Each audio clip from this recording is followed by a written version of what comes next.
রাদিয়াল্লাহু তাআলা আনহা, যে আম্মার কথা তখন বলতেছিলাম, উনি খুঁজতেছিলেন একজন মানুষ, যেই মানুষটা বিশ্বস্ত, যেই মানুষটা আমানতদার, যেই মানুষটা কখনো ওয়াদা খেলাফ করে না, যে মানুষটা মিথ্যা কথা বলে না, মানুষের সম্পদ লুণ্ঠন করে না, হরণ করে না।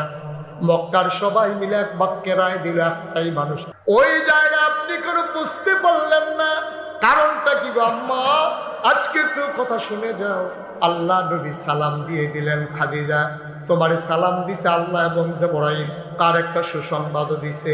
আল্লাহ তাবারক ওয়া তাআলা তোমার প্রতি খুশি হইয়া, খাদিজা গো, ও খাদিজা, জান্নাতে তোমার জন্য আল্লাহ একটা ঘর বানাইছে।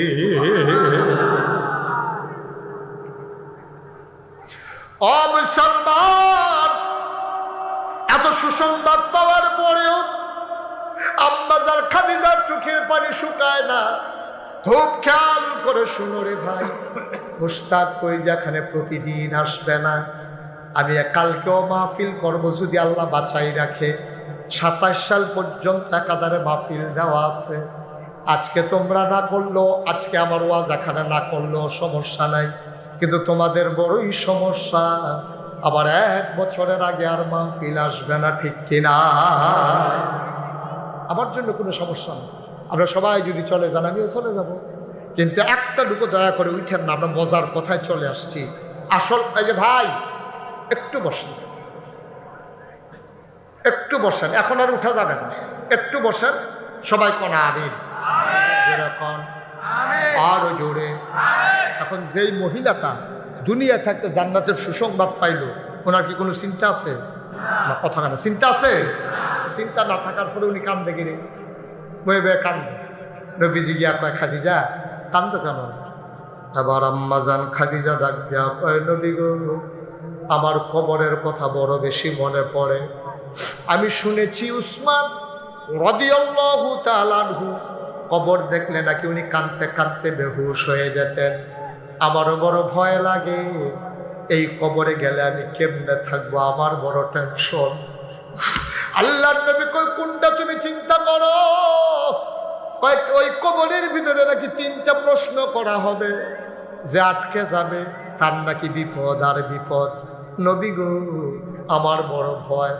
আপনি আমারে যে মহব্বত করেন, আপনি আমারে ভালোবাসেন, আপনি যেদিন বলেছেন আনা খাতামুন নাবিয়্যিন লা নাবিয়্যা বাদি, আমি সর্বশেষ নবী, আমার পরে নবী নাই, আমি একটা প্রশ্ন উঠাই নাই, আমি সাথে সাথে বলে দিয়েছি আপনি অবশ্যই নবী, এতে আমি খাদিজার কোনো সন্দেহ না। ভাই, এই যে ভাই, একটু বসেন, একটু বসেন। একটা লোক উঠান না, আপনি এই একটার ভিতরে পড়ছেন না নাকি? এবারে হুজুরে একজনের কথা কইছে, আমি তো আর হেই একজন না, আপনি হেই একজন। একটু দয়া করে বসেন, একটা লোক উঠে না, ছেলে বসো, মাতেও বাড়া রে, আরে বয় না। আমিন কর, জোরে কর, আরো জোরে। ও মুসলমান, মন দিয়ে শুনো, বিশেষ করে আমার কলাকান্দির আম্মারা, আপনারা কান খাড়া করে শুনেন গো আম্মা। আম্মাজান খাদিজা কয়, নবী গো, আপনি যেদিন বলেছেন আমি রাসূল মুহাম্মদুর রাসূলুল্লাহ, আমি একটা কথা উঠাই নাই, আমি সাথে সাথে স্বীকার করে নিয়েছি অবশ্যই আপনি আল্লাহর রাসূল। আমি অন্ধের মতো স্বীকার করি নাই। 15 বছর আপনার সাথে সংসার করেছি, আপনার ইনসান আউট, আপনার ভিতর বাহির সব কিছু আমার কাছে প্রকাশ্যমান, কোনো কিছু গোপন নাই। আপনি কেমনে ঘুমান, আপনি কেমনে খান, আপনি কেমনে টয়লেটে যান, আপনার আচরণ কেমন, সব আমি 15 বছর কাছ থেকে দেখেছি। দেখে শুনে বুঝে বিবেচনায় নিয়ে চল্লা ফিরা একলগে থাইকা 15 বছর দেখা তারপরে স্বীকার করে নিলাম আপনি অবশ্যই নবী। এটা যেমন তেমন কথা না, এটা যেমন তেমন কথা না। নাগাই শরীফ সাহেব বালা মানুষ, আইসিএ 2 ঘন্টার লাগিয়া, খারাপের কি আছে? মাশাআল্লাহ কি সুন্দর কথা কয়, পত্তরা পাঞ্জাবিও দিছে, দাড়ি আছে, টুপি আছে, এবার বালা মানুষ সরকারা। কিন্তু আমি 2 দিন থাকলে এরা বুঝবেন আমি কেমন বালা। যখন দেখবেন যে ঠেহা হলাত নিয়ে ঘুরাইতে ঘুরাইতে রুচি মজাই দিছি, তখন এরা বুঝবেন আমি কি মানুষ। ঠিক কিনা কম? মানুষ চিন্তা হলে চলতে হয়, তার লগে ফার্স্ট নিলে খেত কিনো চলন লাগে, ঠেহা হাওলাত দেওয়ান লাগে, লেনদেন কেমন, চলাফেরা কেমন, সে তুকলে গালাগালি পারে কেমন, এইটি সব বুঝে হইনার পরে রায় দেওয়ান লাগে। এই যে নবীজি যে আম্মাজান খাদিজা কইল যে আপনি অবশ্যই নবী, 15 বছর একলগে চলছে, নবীর মেজাজ মর্জি দেখছে, লেনদেন দেখছে, চলাফেরা দেখছে, আপনার তো রাজ্ঞা কর না। আপনি তো নবীজি 15 বছর সংসারের পরে তো আম্মাজান আয়সা কই আলেছে হ আপনি নবী, আপনি তো 50 বছর ধরে সংসার করতে আসেন, 30 বছরে বিয়া করছেন, আর যা আপনার 70 বছর, আপনার রয়ে গেছে গা 40 বছর সংসার, হেবিডিও বুড়ি হয়েছে, আপনিও বুড়ো হয়েছেন, দুইজন একলগে থাকতে আসেন একজনের ভিতরে, আর যা 40টা বছর, আর যা মাহফিলেতে গিয়া আপনি খালি কইয়েন অলি অলি অলি, এবিডি দেখবেন আইস দিয়া ওগুলো অনেক হেগুল যান, এখন হেগুল যান, বিড়ির গন্ধের লগে দিয়ে আগুন যায় না অলি অলি হেগুল যান, এখন অলি হেগুল যান। আপনার স্ত্রী আপনাকে অলি স্বীকার করেন, আপনাকে অলি স্বীকার করে না। 40টা বছর এবিডিতে ভাত কাপড় দিছেন, এবিডির সুখে দুঃখে আপনি পাশে ছিলেন, এবিডির চিকিৎসা করাইছেন, আপনি অলি কইলে এবিডি স্বীকার করে না। আর নবীজি যখন কইছে আমি নবী, 15 বছর একলগে থাইকা আম্মাজান খাদিজায় রায় দিয়া লাইছে, অবশ্যই আপনি নবী। সুবহানাল্লাহ বলবেন না? আর মুসলমান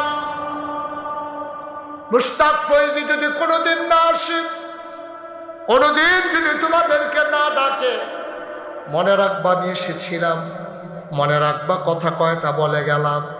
শুরুতেই বলেছিলাম আমি তোমাদের শত্রু না। একটা মানুষ জাহান্নামে গেলে আমার কোনো লাভ নাই, বরঞ্চ সবাই যদি এক জান্নাতে থাকতে পারি আমাদের লাভ আছে। ঠিক কিনা? দেখো তো জান্নাতে যেতে, জাহান্নামে যেতে চাইলাম, সবাই মিলে জান্নাতে থাকতে চাই না কি চাই না? আম্মাজান খাদিজার বড় ভয়, উনি বসে বসে কাঁদতেছেন। নবীজি ডাক দেয়া কয় খাদিজা কান্দ কেন? কয় নবী গো, ও নবী, বয়স হয়ে গেছে, কোন দিন জানি মরে যাই।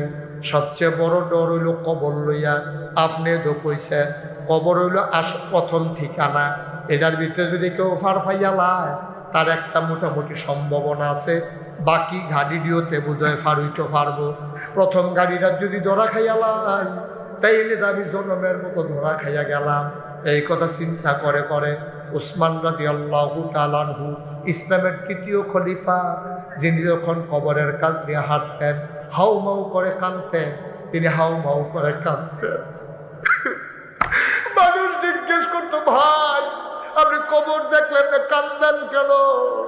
উসমান ডাক দেয়া কয় ভাই রে, এই কবরটার যদি ধরা খাইয়া লাই কি আর হাসর কি আর নসর, সবে তো শেষ। আল্লাহ আল্লাহ করে যদি কবরের গাড়িটা ফাড়িতাম ফাড়ি, তাইলে একটা মোটামুটি একটা নিশ্চয়তা আছে।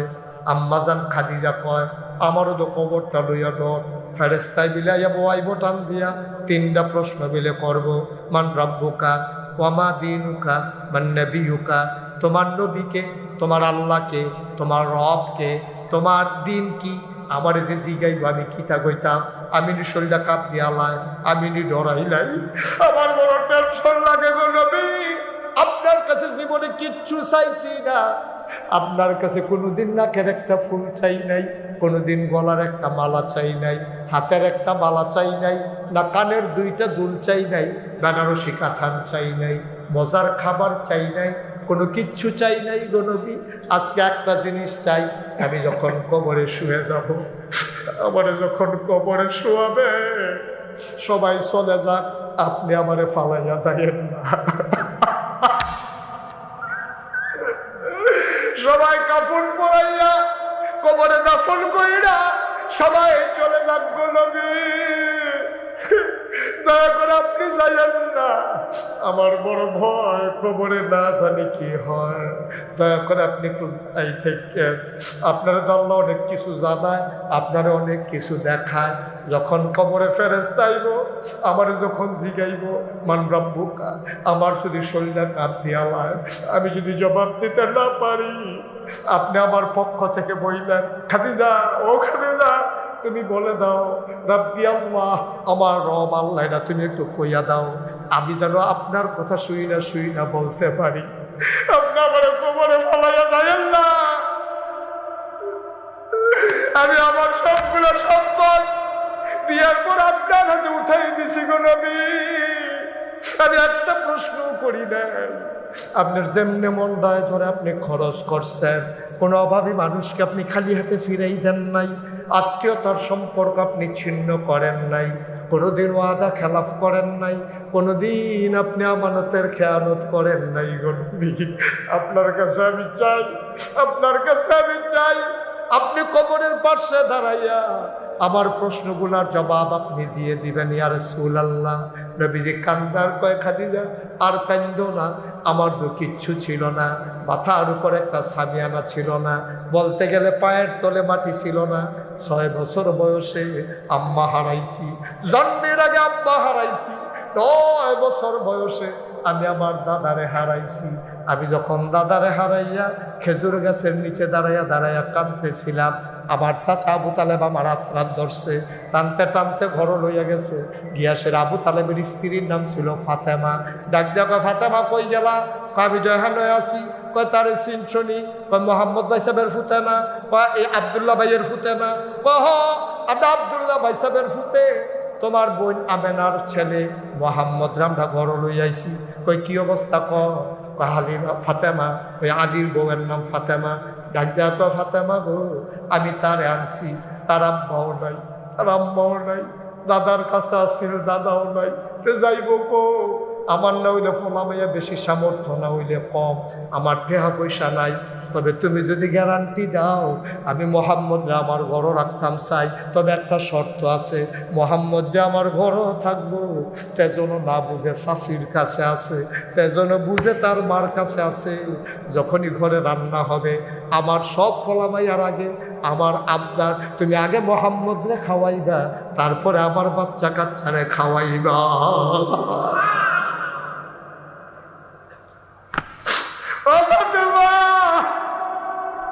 ফাতেমা, তুমি কথা দিলে মোহাম্মদকে রাখবো, নাইলে মোহাম্মদকে রাখবো না।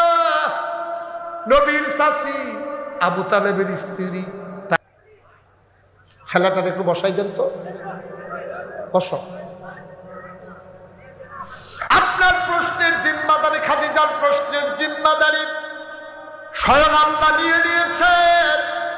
ও কালাকান্দির বাবারা, কলিজার টুকরা যুবকেরা, পর্দার আড়ালের মায়েরা, আমি মরব, উসমান গনি ভাই থাকবে না, উনিও থাকবে না, কি লাভ হবে এই দুনিয়ায়? কয়দিনের জিন্দেগি, সবাই মিলে যদি তোমারে ফুলের মালা দেয়, এই ফুলের মালার দাম নাই কবরে যদি হয় জুতার মালা। সবাই মিলে যদি তোমারে জুতার মালা দেয়, কোনো সমস্যা নাই, তুমি কবরে গিয়া যদি দেখো ফুলের মালা, এটা চাই নাকি চাই না? মোহাম্মদের সাথে একটা কথা শুনেন, 33 বছর আমি মুশতাক ফৈজি মাহফিল করি বাংলাদেশে, দেশের বাইরে, কদম দিলে মাহফিলে, মাহফিলটার ওজন বুঝি। আজকে আপনাদের মাহফিলে কদম দিয়া এমন সাক্ষী দিয়েছে, আল্লাহ আপনাদের মাহফিল কবুল করে নিয়েছে, মন সাক্ষী দিয়েছে তোমাদের মাহফিল কবুল। এই কবুল হওয়া মাহফিলটাতে একটা লোক উঠো না ভাই, মায়ের জন্য দোয়া করব, বাবার জন্য দোয়া করব, এর আগে একটা লোক চাই, হুজুর দোয়া করে দে, আব্বা নাই, আম্মা নাই। এই কনকনে ঠান্ডার ভিতর আব্বা কেমন জানি আছে, আম্মা কেমন জানি আছে, চলো আব্বা আম্মার কবর যেন জান্নাত হয়ে যায়, এই আশায় 1 নাম্বার একজন লাভ দিয়া দাঁড়াইবা, হুজুর আব্বার নামে আম্মার নামে এই কোরআনের মাদ্রাসায় আমি দিয়ে দেব 50,000 টাকা। এই লোকগুলারে বসাই রাখা গেল না? আপনাদের সামনে দিয়ে যে উঠা যায়, একটু ডাক দিয়ে বসাইতে পারেন না? কি করবে 10 মিনিট আগে গিয়া? আর আগে রোয়ানা দিলেই আগে যাওয়া যায়, কথা বলছে কে বলছে? বাস্তব ঘটনা শুনেন। আমি এক মাহফিলে যখন বলছি উঠেন না উঠেন, সে আমি যখন এই দিকে তাকাইছি ওই দিকটাতে দৌড় দিছে, আমি দেখকেও তারা আর ডাক দিছি। আমি যখন চাইছি আস্তে আস্তে করে গোয়েন্দা ট্রেনিংয়ের মতো তা বইতে আছে, সেনাবাহিনীর মতো। কতক্ষণ পরে যখন বেড়াটার কাছে গিয়ে আসছে, কেন না যে আটকা ফাল দিয়া পড়ছে, হাতারা ফ্যান্ডেল করে যে বাসটি উঠছে, আসা বাস, তো উষ্টা খাইয়া গিয়া সেলফ করে নতুন লুঙ্গিটা নাই, এই বুড়ি আঙ্গুলের নোকটা গেছে গোল্ডে সেলফ করে রক্ত ছুটছে। তারে দুইজনে ধরে হাসপাতালও নিছে, নিয়ে এসে ব্যান্ডেজ টেন্ডিজ করে সারছে, ঘরে তে উঠটাই তো লইছি। ডাক্তারে কই যাও, বাজ্যে গিয়ে যখন তো ব্যান্ডেজ হয়ে গেছে, পাও না 3 ঘন্টা হত্যা থাকতো, এটা যে কোনো সময় আবার রক্ত ছুটটা জাগাইতে পারে। তে হত্যা রয়েছে 3 ঘন্টা। 3 ঘন্টা পরে তে বাড়ির দিকে রওনা করছে, সকলে